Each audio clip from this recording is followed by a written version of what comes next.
Hello good morning guys, this is Khader. So today analysis చూద్దాం. Market దగ్గర 104 points gap open అవుతుంది. So మనకి ఇక్కడ క్లోజింగ్ కూడా PSY లెవెల్ క్లోజ్ అయింది. సో ఇక్కడ ర్యాండమ్ బయర్స్ ఉన్నారు, ప్రీవియస్ హైస్ బ్రేక్అవుట్లు, కాబట్టి ఇక్కడ సెల్లర్స్ కూడా వస్తారు. ఓవరాల్ ఇక్కడ మనకి ఏంటంటే బయర్స్ ఎక్కువ మంది యాక్టివ్ అయ్యే అవకాశం ఉంది.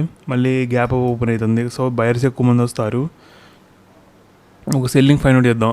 ఆ సెల్లింగ్ ఇక్కడ నుంచి డైరెక్ట్ వచ్చిద్దా, లేకపోతే ఇక్కడ ప్రీవియస్ హై దగ్గర సపోర్ట్ తీసుకుని పైకి వెళ్ళి దెన్ ఫాల్ అయిద్దా అనేది మనం మార్కెట్ ఓపెన్ అయ్యాక తెలిసిద్ది. ఒకవేళ ఇక్కడ రెసిస్టెన్స్ తీసుకొని సెల్లింగ్ చేద్దంటే ఒక సెల్ చేద్దాం, కానీ కంటిన్యూస్ డౌన్ సైడ్ వెళ్ళదు. ఇక్కడ నుంచి ఈ ఏరియా నుంచి మళ్ళీ సపోర్ట్ తీసుకొని పైకి వచ్చే అవకాశాలు ఉన్నాయి.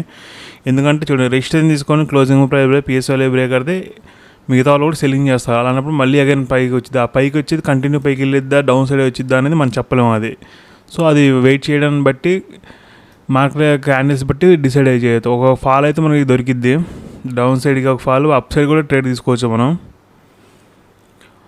ఓవరాల్ ఇక్కడ ఏంటంటే సెల్లర్స్ తక్కువ మంది ఉంటారు, ఎందుకంటే ఈ లెవెల్ మీద క్లోజ్ అయింది కాబట్టి సెల్లర్స్ రిస్క్ తీసుకోరు. ఇక్కడ ప్రీవియస్ ఏంది బయింగ్ చేయడానికి వచ్చారు, సెల్లింగ్ వచ్చింది. సో మళ్ళీ ఈ లెవెల్ ప్రీవియస్ హై బ్రేక్ అవ్వట్లేదు కాబట్టి ఇక్కడ కూడా బ్రేక్ అవ్వట్లేదు ప్రీవియస్ హై. సో ఇక్కడ సెల్లర్స్ వచ్చారు, గ్యాప్ డౌన్లో సెల్లింగ్ చేద్దాం అనుకున్నారు, మళ్ళీ బయింగ్ సైడ్ వచ్చింది. సో ఇక్కడ బయింగ్ సైడ్ తీసుకుందాం అనుకున్నారు, సెల్లింగ్ సైడ్ వచ్చింది. వాళ్ళు మళ్ళీ సర్లే ఇంకా ఎట్లన్నా ప్రీవియస్ హై మళ్ళీ బ్రేక్, ఈసారి రిస్క్ తీసుకుందాం అనే లోపు వాళ్ళు ఏంటంటే 57,000 పైన క్లోజ్ అయింది. సో ఇలాంటప్పుడు వాళ్ళు మళ్ళీ రిస్క్ తీసుకోరు సెల్లర్స్. వాళ్ళు ఇక్కడ సెల్లింగ్ చేశారు, ఇక్కడ సెల్లింగ్ చేశారు, వాళ్ళు ఎస్ఎల్ సిట్ అయినాయి. సో మళ్ళీ ఇలాంటి లెవెల్ దగ్గర మార్కెట్ ఇలా క్లోజ్ అయితే వాళ్ళు మళ్ళీ రిస్క్ తీసుకోలేరు.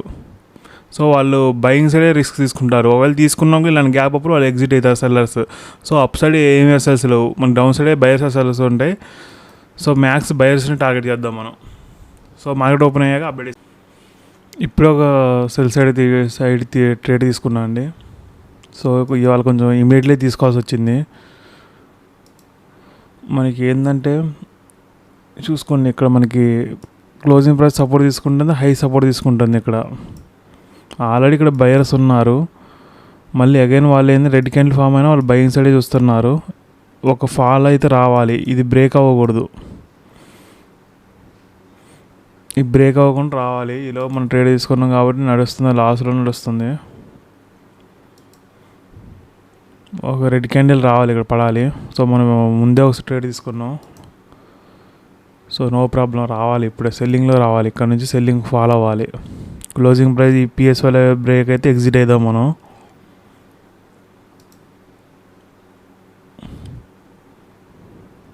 సో వెయిట్ చేద్దాం.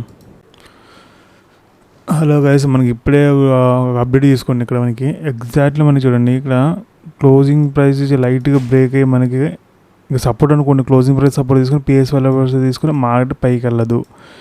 ఇలా పైకి వెళ్తే మిగతా వాళ్ళు కూడా బయింగ్ చేస్తారు. ఇక్కడ అగైన్ చూసుకున్న ఇట్లా ఈ సపోర్ట్ తీసుకుని ఇట్లా బ్రేక్ అయితే ఎవరు వస్తారు, బయర్స్ వస్తారు. సో అలాంటప్పుడు మార్కెట్ అలా వెళ్ళదు, సెల్లింగ్ సైడే రావాలి. ఇక్కడ ఏంటంటే ఇంకోటి, ఇక్కడ రీట్రేస్ ఎందుకు ఇస్తుందంటే ఆల్రెడీ చూడండి సెల్లింగ్, మన నిఫ్టీ మంచి సెల్లింగ్ వచ్చింది. ఇక్కడ కూడా ఎందుకు రీట్రేస్మెంట్ వస్తుందంటే ఇక ఎగ్జాక్ట్లీ మనకి క్లోజింగ్ ప్రైస్ రెసిస్టెన్స్ తీసుకొని మార్కెట్ పడుతుందంటే మిగతా కూడా సెల్లింగ్ చేస్తారు. సో ఒక రీట్రేస్మెంట్ కోసం ఒక మూవ్ వచ్చింది అప్ సైడ్ యాజ్ పర్ ఈ చార్ట్ ప్రకారం. సో ఇది మనం నెగిటివ్ కనిపించేటప్పుడు ఏం చేస్తే బ్యాంక్ నిఫ్టీ అప్ సైడ్లో ఉంది.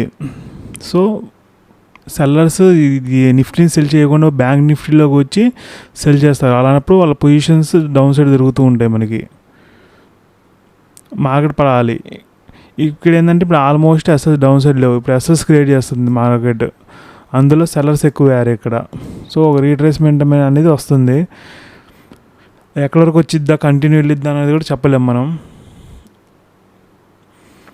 దాని ప్రకారం బ్యాంక్ నిఫ్టీలో అయితే మేబీ ఇది రీట్రేస్మెంట్ చేసుకుంటే ఇది హై వరకు వచ్చిద్ది, మంచి క్యాండిల్ ఫామ్ చేస్తుంది.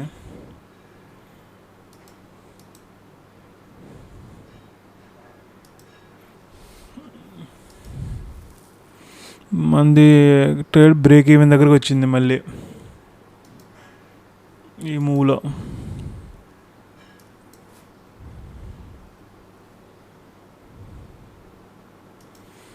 అగైన్ మళ్ళీ నాకు తెలిసి ఇక్కడ బయర్సే యాక్టివ్ అవుతారు. నార్మల్గా అయితే నేను ఈ లెవెల్స్ ఇక్కడ చూడండి 50,000 లెవెల్ లేకపోతే నేను బయింగే తీసుకునేటో నేను కూడా. బయింగ్ తీసుకోవాలన్నా కూడా ఎలా తీసుకుంటామో అర్థం కావట్లేదు. ఎందుకంటే ప్రీవియస్ బయింగ్ గురించి మళ్ళీ ఇట్లా బ్రేక్ అంటే మీకు బయర్స్ వస్తారు ఇక్కడికి, మన సెల్లర్స్ వాళ్ళు ట్రేడ్ చేయరు ఇక్కడ. అలాగే పైన కూడా చూడండి ఒక లెవెల్ కూడా ఉంది మనకి. ఓన్లీ బయర్స్ వస్తే మాగా నడవదు సెల్లింగ్. అలాంటప్పుడు సెల్లింగ్ రావాలి, కానీ ఇది మరీ అప్ సైడ్కి వచ్చింది. చూడాలి మళ్ళీ మనకి ఫాల్ అనేది మళ్ళీ రావాలంటే కొంచెం కష్టం. సైడ్ వేస్ ఒకవేళ ఉంటే సైడ్ వేస్ అయిద్దేమో.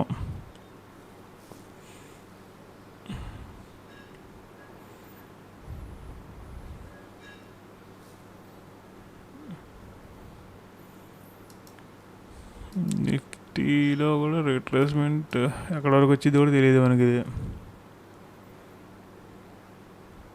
సెన్సెక్స్ కూడా రీట్రేస్మెంట్ అయింది. బ్యాంక్ నిఫ్టీ అప్ సైడ్ ఉంది కాబట్టి ర్యాండమ్ సెల్లింగ్ చేసిన వాళ్ళు ఎస్ఎల్స్ హిట్ అయ్యేది. దాన్ని ఇది కంటిన్యూ డౌన్ సైడ్ వచ్చినప్పుడు ఇంకా బ్యాంక్ నిఫ్టీలో బయర్ పొజిషన్స్ ఉంటాయి.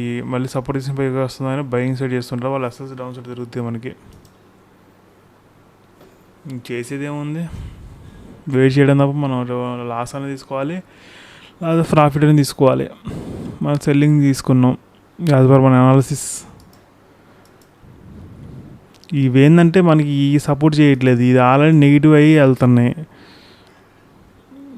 మధ్యాహ్నం మన నిఫ్టీలో బ్యాంక్ నిఫ్టీలో వచ్చి సెల్లింగ్ చేస్తున్నారు, అది ప్రాబ్లం. అందుకోసం డౌన్ సైడ్ వెళ్ళట్లేదు అది ఇమీడియట్లీ.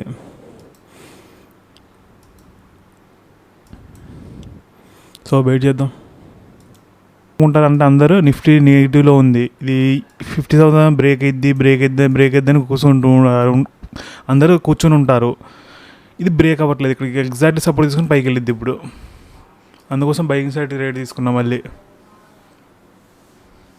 ఇంకా తప్పట్లే, ఇలా నెగిటివ్ ఉండిద్ది అలా. మన అదే మార్కెట్ సైడ్ వేస్ అనమాట. ఇలా ఈ రేంజ్లోనే మూవ్ అయిద్ది అనుకుంటా ఇది.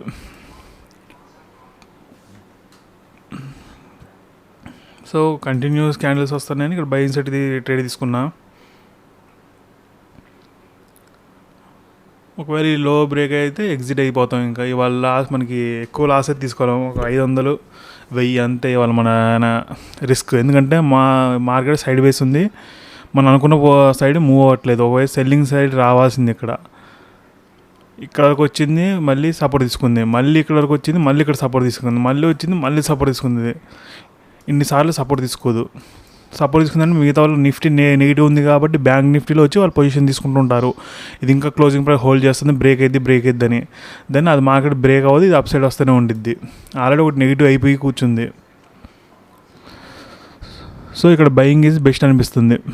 అందుకోసమే మనకి 1000 దగ్గర ఎగ్జిట్ అయ్యా. ఇంకో ట్రేడ్ తీసుకున్నా, ఇప్పుడు ఇంకో 1000లో ఎగ్జిట్ అయిపోదాం. మేబీ మళ్ళీ డౌన్ సైడ్ పైకి వెళ్ళి మళ్ళీ డౌన్ సైడ్ వచ్చిద్ది, అట్లా కూడా అవ్వచ్చు. అది కూడా జరిగే పాసిబిలిటీ ఉంది.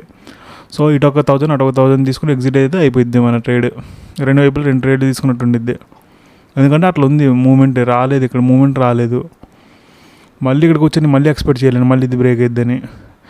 చిన్న సపోర్ట్ తీసుకుని పైకి వెళ్ళిద్ది ఇది. సో అది వెయిట్ చేద్దాం ఈసారి ప్రాఫిట్ లాస్ అనేది. గ్యాస్ ఇక్కడ ఎగ్జిట్ అయ్యాం. సో నాకు రిస్క్ అనిపించింది. ఓవరాల్ సైడ్ వేస్ మార్కెట్ ఇది. మనకి అప్ సైడ్ వెళ్ళట్లే, డౌన్ సైడ్ వెళ్ళట్లే. మనం ఒక ట్రేడ్ ఎగ్జిట్ అయినాం కాబట్టి బయింగ్ సైడ్ కూడా ఇక్కడ కూడా చూడండి, ఇక్కడ సపోర్ట్ తీసుకున్నా వెళ్ళాలి. మనం ఇక్కడ ట్రేడ్ తీసుకున్నాం, ఇక్కడ సపోర్ట్ క్రియేట్ చేసింది, అగైన్ మనకి రివర్స్ తిరిగిందంటే రిస్కీ అనమాట. సేమ్ మనకు బయింగ్ సైడ్ సెల్లింగ్ సైడ్ రెండు రిస్కీ. ఇప్పుడు మనకి ఇప్పుడు 2 సైడ్స్ ఎస్ఎల్స్ ఉన్నాయి, ఎటు బ్రేక్ అయితే అది లేదు. మనం నెగిటివ్ అనుకున్నాం, చాలాసేపు వెయిట్ చేయించింది. సో ఎంతసేపు వెయిట్ చేపిస్తే మనం కూర్చోలేము ట్రేడ్లో. ఇది ఎప్పుడైనా బ్రేక్ అవ్వచ్చు అలాంటప్పుడు. మిగతా ఏంటంటే మిగతా వాళ్ళు కూడా ఇప్పుడు బ్రేక్ అయితే తీసుకుంటారు. వాళ్ళు కూడా మన సెల్లింగ్ సైడ్ ట్రేడ్ తీసుకుని మనం కూడా సెల్లింగ్ ట్రేడ్ తీసుకున్నప్పుడు రిస్కీ అనమాట మనకి. సో అందుకోసం బయింగ్ ట్రేడ్ తీసుకున్నాం. కానీ బయింగ్ ట్రేడ్ కూడా మూమెంట్ లేదు, ఇది నెగిటివ్లోనే ఉండిద్దని, కానీ ఎలా వెళ్ళిద్దో తెలియట్లేదు. చాలాసేపు సైడ్ వేస్ అయి ఉండొచ్చు. సో ఇవాళ బ్రేక్ ఈవెన్లోనే నేను ఎగ్జిట్ అయ్యా. రిస్క్ తీసుకోదలుచుకోలేను నేను ఇవాళ. ఎందుకంటే మార్కెట్ సైడ్ వేస్ ఉంది, మనం సెల్లింగ్ సైడ్ తీసుకున్న వ్యూ కూడా మనకి ఇది కూడా బ్రేక్ అవ్వట్లేదు. బయింగ్ సైడ్ తీసుకున్నా కూడా బయింగ్ సైడ్ కూడా పోవట్లేదు మార్కెట్. సో రిస్కీ అనమాట.